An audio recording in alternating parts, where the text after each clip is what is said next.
Jamaah rahimahullah, kita lanjutkan kajian kita masih seputar tentang tilawatul Quran.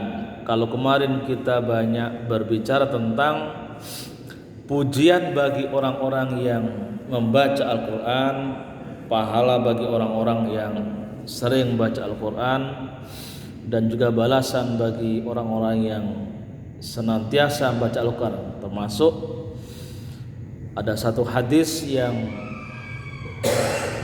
saya kira ini menjadi perhatian kita semua agar rumah kita tidak seperti kuburan ya. Nawwiru buyutakum bisholah wa bitilawatil Quran.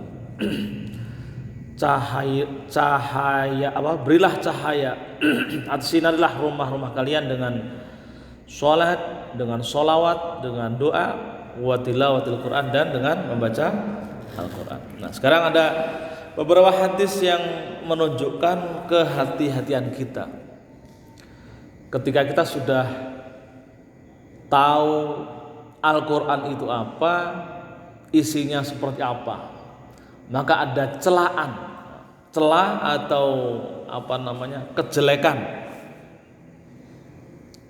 Kita yang sudah memiliki dan mengetahui keberadaan kitab suci Al-Quran lalu kita melanggarnya.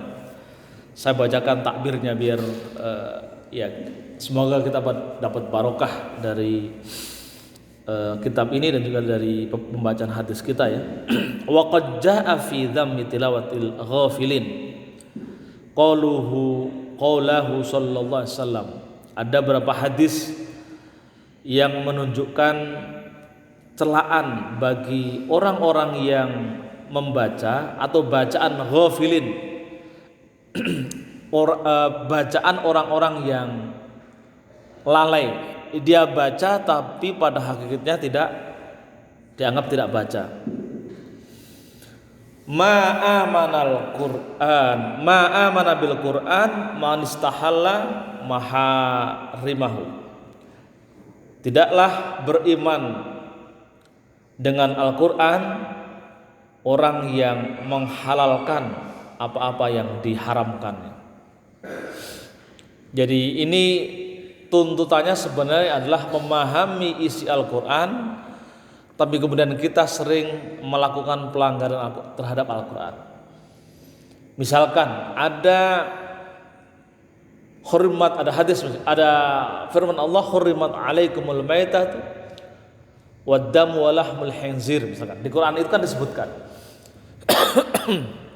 diharamkan atas kalian bangkai, darah, dan daging babi atau daging anjing atau daging yang diharamkan oleh Al-Quran. Lalu kita melanggar, kadang suka makan darahnya. Kan ada sebagian orang yang misalkan ketika nyembelih ayam darahnya ditadain lalu dimasak misalkan, kan ada juga ya. Mudah-mudahan di sini sudah nggak ada ya. Tapi di beberapa di tanah di Jawa itu ada yang masih begitu. Jual darah itu ditampung lalu kemudian dimasak gitu. Nah, itu kan namanya melanggar Al-Quran. Darah itu jelas diharamkan tapi tetap dimakan, kan gitu ya. Jadi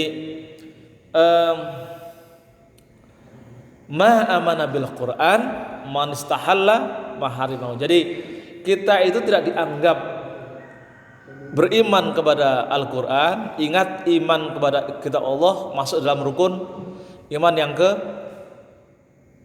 ketiga. Amana billahi wa malaikatihi wa rusuli wa kutubi, yang keempat ya. Kita tidak dianggap beriman kepada kitab Allah jika kita menghalalkan yang diharamkannya. Kita tahu misalkan riba itu haram. Sebenarnya riba itu haram. Tapi kalau kita minjemin uang, kita minta kelebihan. Nah, kayak itu kan misalkan kan. Ini kan masih terjadi di sekitar kita, di masyarakat sekeliling kita. Orang ketika minjami uang minta kelebihan. Nah, kelebihan itu adalah riba. Kelebihan yang tidak ada tidak ada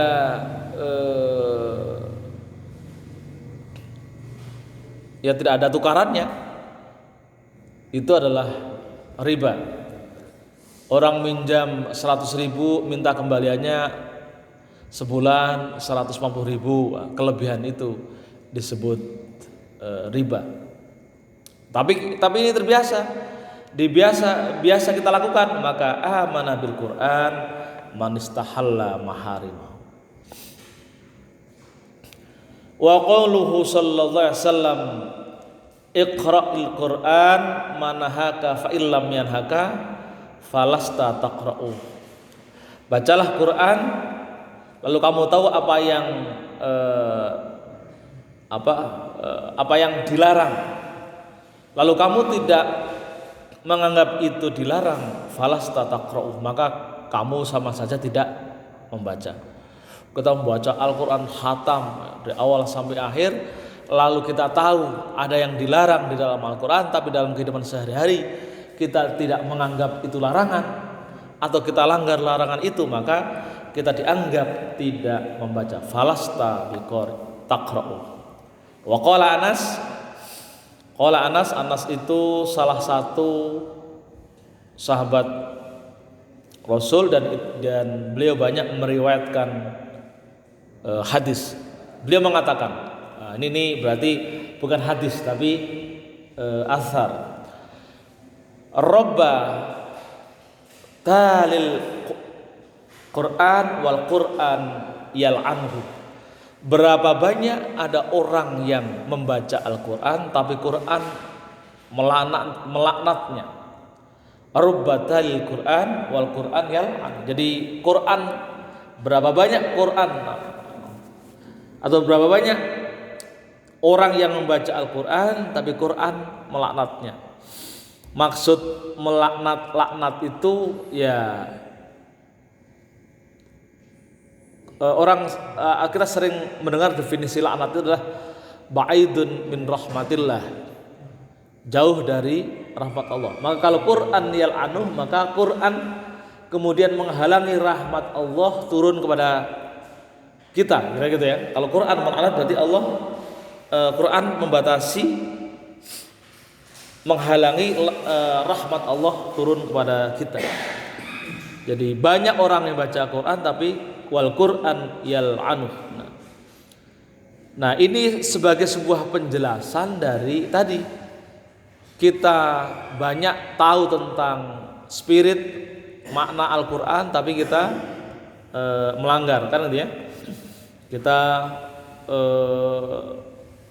melanggar Al-Quran. Sahabat yang lain, Ibnu Mas'ud ini termasuk sahabat Rasulullah, mengatakan unzilal Quran liya'lamu bih fattakhidhuhu dirasatahu amalan. Quran diturunkan untuk memberi tahu kalian. Fattahidhu, maka ambillah dirasatahu, pelajarannya, amalan sebagai sumber amal perbuatan. Quran mengajarkan segala sesuatu tentang pedoman hidup, perilaku hidup, tingkah laku, sumber perilaku, rujukan kehidupan dan lain sebagainya. Nah, kita didorong, kita dianjurkan untuk mengambil pelajaran dari Al-Quran.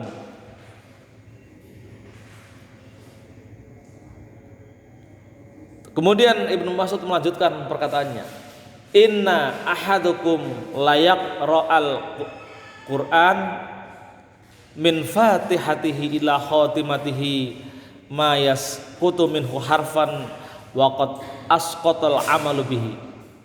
Sungguh kalian membaca Al-Quran dari awal sampai akhir, selama kemudian yasqutu minhu harfan waqad asqatal amal bi. Jadi jika kemudian jatuh gugur walaupun satu huruf, maka gugur amal dengannya. Maksudnya kita pahami hadis ini, Al-Quran yang begitu banyak menginformasikan pelajaran-pelajaran dan juga pedoman bagi kita semua, lalu kita melanggar walaupun satu huruf, meninggalkannya walaupun satu huruf, dalam arti amalnya itu waqad asqatal amal bi, maka amal keseluruhan yang baca Al-Quran dari awal sampai akhir itu menjadi asqata, gugur. Gugur itu ya kira-kira batal atau menjadi tidak bermakna. Wa qala ba'dul ulama innal abda la yatlu al-Qur'an fayal'ana nafsahu wa huwa la ya'lam. Sungguh seorang hamba sering membaca Al-Quran, tapi Al-Quran itu melaknat dirinya, tapi dia tidak tahu. Yaqulu ala la'natullahi 'alal zalimin.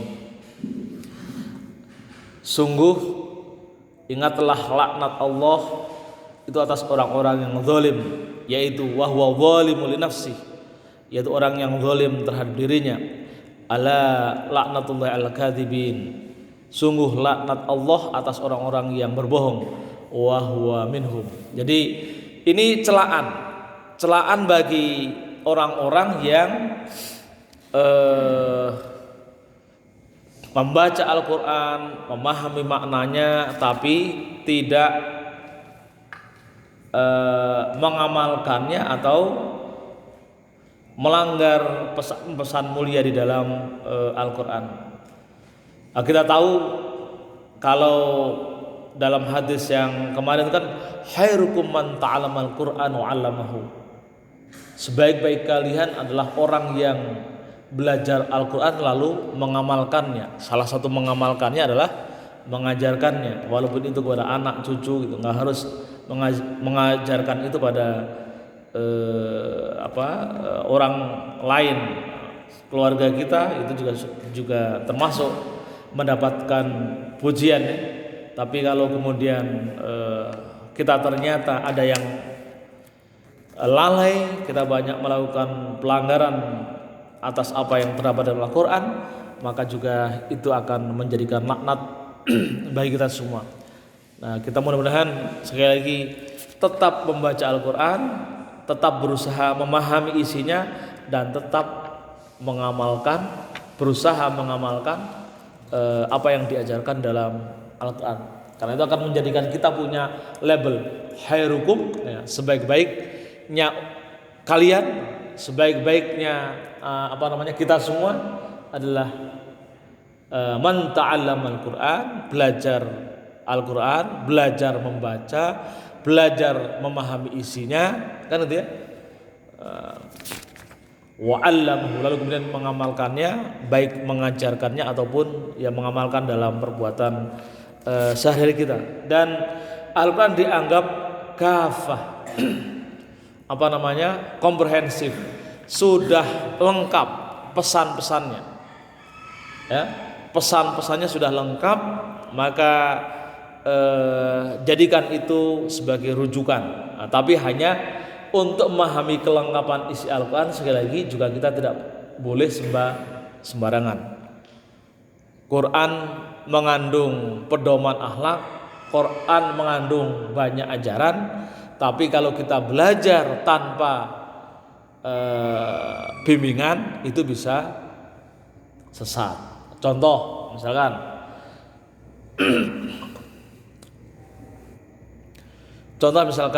dalam Quran gini, innal ladzina amanu wal ladzina hadu wan nasara wasabiina man amana billahi wal yaumil akhir fala khaufun alaihim walahum yahzanun. Di Quran ada perintah, ada firman Allah, innal ladzina amanu, sungguh orang-orang yang beriman, wal ladzina hadu, dan orang-orang Yahudi,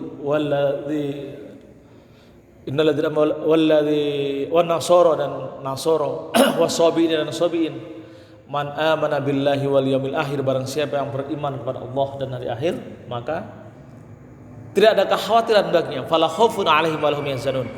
Kalau kita menerjemahkan ini secara sembarangan, secara liar, maka kita akan menganggap semua agama itu sama. Semua agama sama. Innal ladzina amanu wal ladzina hadu wan nasara wasabiina man amana billahi wal yawmil akhir wa amila sholihan falahum ajruhum 'inda rabbihim wala khaufun 'alaihim walahum yahzanun.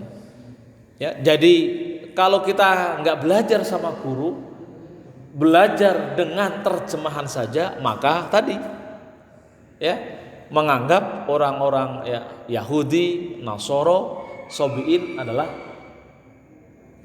sama agama. Jadi nanti kesimpulannya semua agama sama. Itu bahaya kan? Bahaya. Menganggap semua agama sama itu bahaya. Itu teks Al-Quran, kalau kita nggak tahu ya begitu. Teks Al-Quran. Disitulah kemudian perlu seorang guru menerjemahkan, menafsirkan apa maksud dibalik firman Allah itu. Ada lagi yang lain.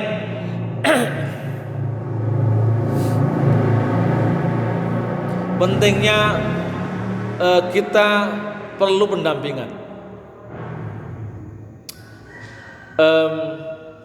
Dalam surah Al-Maidah ayat 6 atau 7 ya. Ya ayyuhalladzina amanu idza qumtum ilas sholati faghsilu wujuhakum wa aydiyakum ilal marafiq wamsahu birusikum wa arjulakum ilal ka'bain.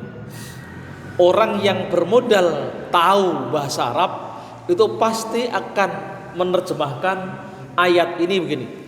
Hai orang-orang yang beriman, jika kalian telah mendirikan sholat, jika kalian sudah mendirikan sholat, faghsilu wujuhakum, maka basuhlah mukamu, wa aydiyakum ilal marafiq, dan basuhlah kedua tanganmu sampai siku, wamsahu birusikum, dan usaplah sebagian kepalamu. Jadi di situ kalau tahu bahasa Arab itu mesti menerjemahkannya adalah wudhu itu setelah sholat. Itu kalau tahu bahasa Arab. Tanpa guru itu bisa menerjemahkannya begitu, kan bahaya kan? Nah, itu yang saya tekankan. Jika kalian mendapatkan satu ayat Al-Quran lalu terjemahannya agak ganjil, tafsirnya agak ganjil, tanyakan pada orang yang memahami, sehingga kita tidak tersesat dalam memahami pesan-pesan Al-Quran. Makanya mas sekalian, dalam menyikapi keberadaan Al-Quran ada beberapa etika. Ya, pertama adalah saya ingin sampaikan al-adabul awal fi halil qari, dalam konteks pembaca. Kita sebagai pembaca, ya. Jadi dengan demikian kita berharap nanti kita akan mendapatkan syafaat, lalu kemudian kita bisa menyikapi Al-Quran itu sesuai dengan apa yang diajarkan Rasul, diajarkan oleh para ulama, para pendahulu kita, para guru-guru kita. Karena orang yang membaca Al-Quran, iqra'ul Quran, ada perintah iqra'ul Quran fa innahu syafi'un yaumal qiyamah. Fa innahu syafi'un yaumal qiyamah. Bacalah Al-Quran karena ia akan memberikan syafaat nanti di yaumul qiyamah. Nah, ada beberapa etika yang ingin saya sampaikan. Al-awwal, ayyakuna al-wudhu waqifan ala hayatil adab. Pertama adalah memiliki wudhu, ya, meskipun tidak berwudhu pun nggak apa-apa, tapi tidak mendapatkan keutamaan.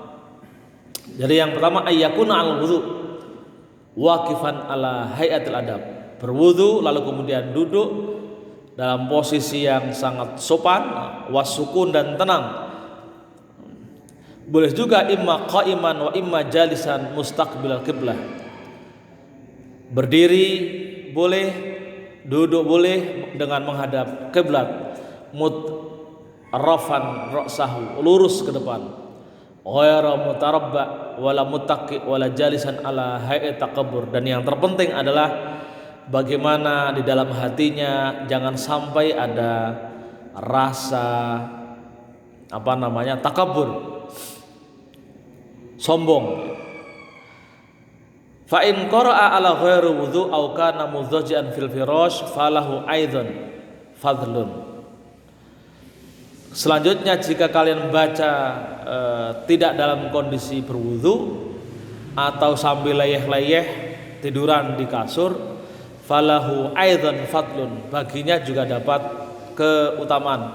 Walakinnahu duna dzalik, tapi itu tidak didorong, tidak dianjurkan. Qala Allah Ta'ala alladzina yadhkuruna Allah qiyaman wa qu'udan wa 'ala junubihim wa yatafakkaruna fi khalqis samawati wal ardh. Di dalam Al-Qur'an itu disebutkan orang-orang yang berzikir kepada Allah dalam posisi berdiri, duduk atau tidur, dan juga senantiasa berpikir, memikirkan ciptaan Allah baik di langit dan bumi. Nah, inilah bagian ayat pujian bagi kita semua, orang yang senantiasa berzikir dalam keadaan apapun.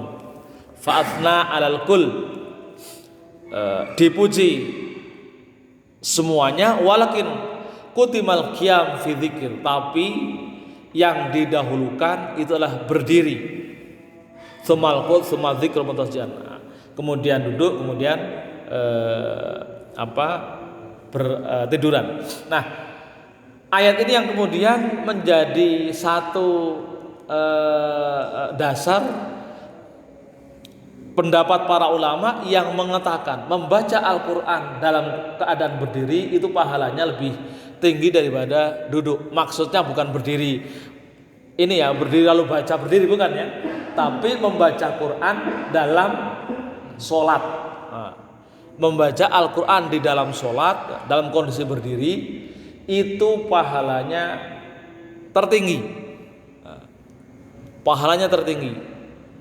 Maka kalau kita sholat sendirian, baik wajib maupun sunnah, kalau di rumah itu kalau bisa baca yang panjang-panjang, ya kan gitu ya, biar mendapatkan tadi, karena membaca Al-Quran ketika posisi berdiri itu yang tertinggi pahalanya.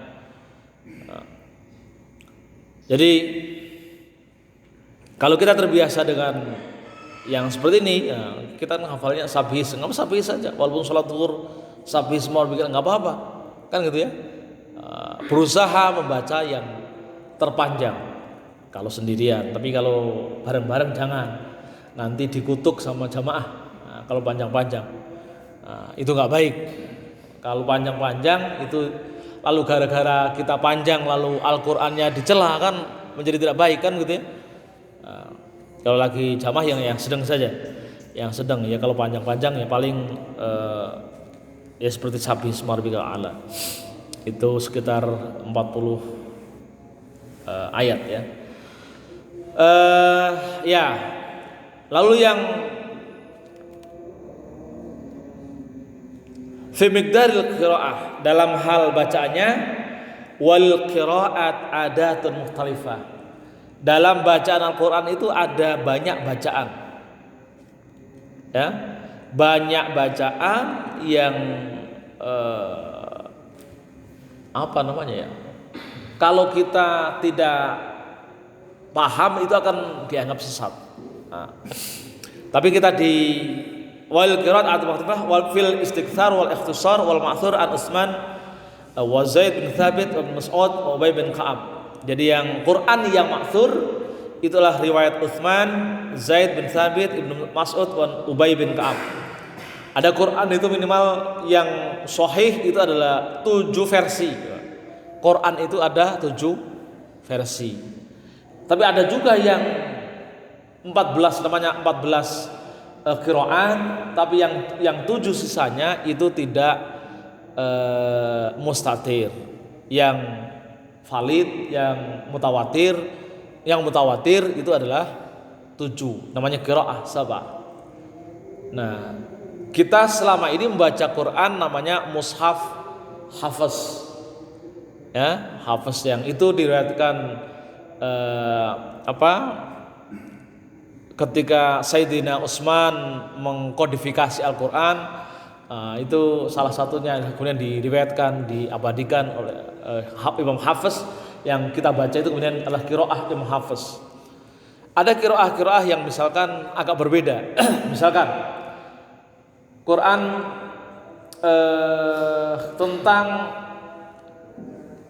surah Al-Baqarah, Inna dina indallahil Islam. Sungguh, kalau agama yang di sisi Allah itu Islam. Ada juga qiraah yang Inna dina indallah al-hanifiyah. Jadi Qur'annya itu bukan Inna dina indallahil Islam, ada Inna dina indallahil hanifiyah. Itu versi yang lain. Itu sudah konsekuensinya diterjemahnya menjadi luar biasa. Di qiraah yang lain misalkan surah Al-Fatihah itu Maliki yaumiddin, ada Maliki yaumiddin, ada yang pendek, ada yang pendek. Jadi kalau misalkan kita mendengar imam ada yang baca Maliki yaumiddin, itu qiraah masih qiraah yang mutawatir. Karena ada 7 versi. Kita kan selama ini hanya mengenal yang 1 versi yang kita punya. Ada lagi bacanya misalkan ghairil maghdubi alaihim waladdallin, alaihim Imam Qalun, Imam Warash. Itu tuh bacaan-bacaan yang lain. Kalau misalkan Anda dengar kayak gitu, jangan baca salah, itu kita batal jamaahnya karena Fatihahnya salah. Jadi kalau misalnya ada yang baca begitu, ada misalkan qul huwallahu ahad Allahus samad lam yalid wa lam yulad wa lam yakul lahu kufuwan, qiraah. Ada lagi walam yakul lahu kufuwan ahad, itu qiraah di luar. Kalau kita kan kufuwan ahad. Ada walam yakul lahu kufuwan, ada walam yakul lahu kufuwan ahad. Nah, maksud kalau misalkan dengar kayak gitu, ya itu nggak usah merasa aneh ya. Minimal itu adalah Anda tahu itulah qiraah yang lain selain qiraah Imam Hafiz yang kita punya ya. Mushaf yang sampai kita namanya Mushaf Utsman, qiraahnya qiraah Imam Hafiz. Nah, di qiraah itu ada Imam Warash, ada Imam Qalun kan itu ya. Salah satu beberapa dari 7 imam yang meriwayatkan Quran dengan versi yang berbeda-beda. Wallahu a'lam bishawab. Mudah-mudahan bisa menambah wawasan kita semua dan makin memperkuat amaliyah kita dalam merujuk kepada kitab suci Al-Quran. Barangkali ada yang mau ditanyakan, silakan. Sambil minum-minum teh.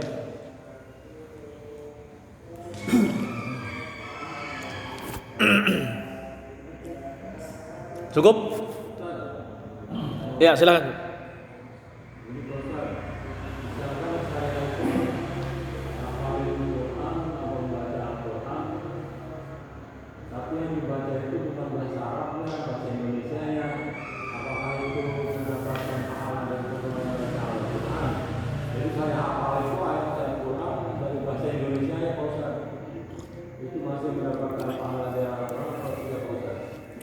Ya.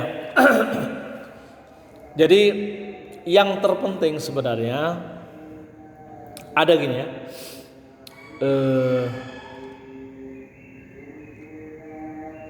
Barang siapa yang membaca Al-Quran wayataka, dan dia masih terbata-bata, maka malaikat akan melebarkan sayapnya. Ya, malaikat itu akan mendampinginya. Kan gitu ya.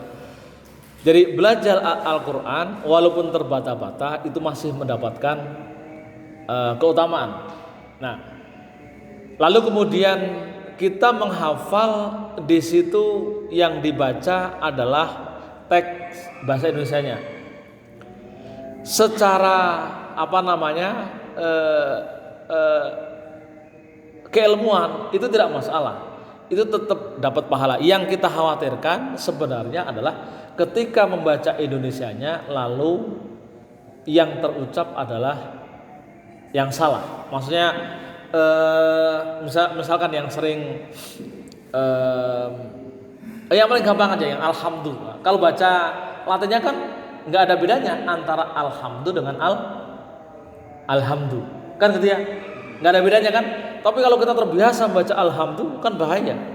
Satu sisi alhamdulillah itu segala puji bagi Allah, tapi ketika alhamdulillah itu berarti celaan bagi Allah, kan begitu. Yang bahaya begitu. Jadi belajar bahasa Indonesianya, tapi kemudian kita tidak tahu, tidak mahrojnya tidak tepat, maka kemudian kita akan terbiasa dengan celaan, dengan kesalahan. Nah, kalau sepanjang hayat kita terbiasa dengan kesalahan, itu kan berarti akan berbahaya. Maka kalau masih kalau masih dalam taraf belajar nggak masalah, tapi upayakan itu harus dibetulkan secara bertahap, dibenahi. Apalagi yang sering baca, karena baca Latinnya itu salah. Kayak alhamdulillah.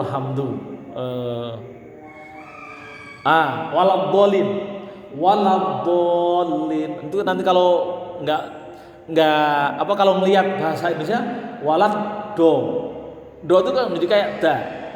Waladhdall. Apalagi Latinnya kan DLA. Waladhdla. Kan tambah bahaya lagi. Waladhdallin itu adalah orang-orang yang sesat. Kalau ganti karena bahasa waladdallin itu berarti orang-orang yang memberi petunjuk, kan beda lagi kan. Jadi bahasa Arabnya waladdallin, orang-orang yang menyesatkan. Kalau kemudian bahasa Indonesianya ini waladdallin, berarti orang-orang yang memberi petunjuk, mengarahkan jalan, kan gitu. Jadi yang bahaya begitu, pakai bahasa Indonesia nggak tahu artinya, tapi kita punya terbiasa dengan redaksi bahasa Indonesia itu, nanti akan khawatirnya akan terbiasa dengan kesalahan. Misalkan tadi banyak Fatihah aja udah banyak. Alhamdulillahirabbil alamin, bukan alamin. Kan kalau di bahasa Arab kan alamin itu kan alam semesta, tapi kalau alamin itu penyakit, ya Tuhannya penyakit. Wah, kan tidak asik banget masa Tuhannya penyakit. Meskipun tidak salah, tapi Allah itu adalah Tuhan seluruh alam, kan hanya bosnya penyakit, kan gak enak kan gitu. Di Rabbil Alamin, makanya perlu di ainnya kelihatan Rabbil Alamin. Itu Fatihahnya sudah banyak.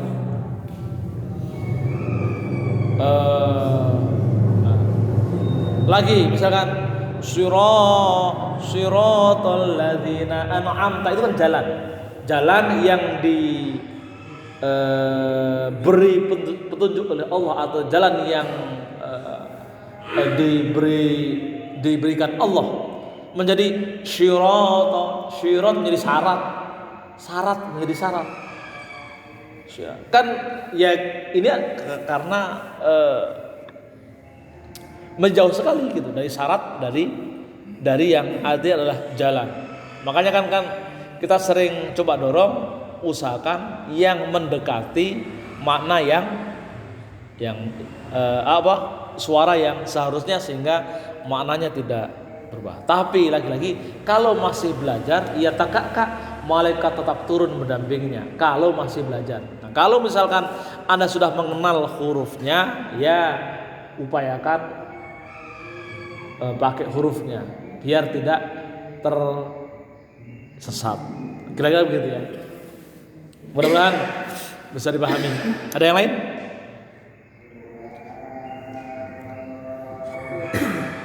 Oke, cukup ya. Mudah-mudahan berkah dan manfaat bagi kita semua, dan di akhirat nanti bisa memberikan syafaat bagi kita semua, bagi orang-orang yang rajin membaca Al-Quran dan berusaha memahami isinya. Perintah Allah adalah Iqra'ul Quran. Ketika Iqra'ul Quran, pada hakikatnya dia bukan hanya sekedar membaca, tapi kaji, telaah, pahami. Kaji, telaah dan pahami. Maka perintah Rasulullah itu lebih kepada jamaah rahimahullah. Kita lanjutkan kajian kita masih seputar tentang tilawatul Quran. Kalau kemarin kita banyak berbicara tentang pujian bagi orang-orang yang membaca Al-Quran, pahala bagi orang-orang yang sering baca Al-Quran, dan juga balasan bagi orang-orang yang senantiasa membaca Al-Quran. Termasuk ada satu hadis yang saya kira ini menjadi perhatian kita semua, agar rumah kita tidak seperti kuburan ya. Nawwiru buyutakum bis-shalah wa bitilawatil Quran. Berilah cahaya atas sinarlah rumah-rumah kalian dengan sholat, dengan sholawat, dengan doa, wa tilawatil Quran, dan dengan membaca Al-Quran. Nah, sekarang ada beberapa hadis yang menunjukkan kehati-hatian kita. Ketika kita sudah tahu Al-Quran itu apa, isinya seperti apa, maka ada celah atau kejelekan. Kita yang sudah memiliki dan mengetahui keberadaan kitab suci Al-Quran, lalu kita melanggarnya. Saya bacakan takbirnya biar semoga kita dapat barokah dari kitab ini dan juga dari pembacaan hadis kita ya. Wa qad jaa'a fi dhammi tilawatil ghafilin qaulahu sallallahu alaihi wasallam. Ada beberapa hadis yang menunjukkan celaan bagi orang-orang yang membaca atau bacaan ghafilin, bacaan orang-orang yang lalai. Dia baca tapi pada hakikatnya tidak dianggap tidak baca. Ma'amana bil Quran man istahalla maharimahu. Tidaklah beriman dengan Al-Quran orang yang menghalalkan apa-apa yang diharamkan. Jadi ini tuntutannya sebenarnya adalah memahami isi Al-Quran, tapi kemudian kita sering melakukan pelanggaran terhadap Al-Quran.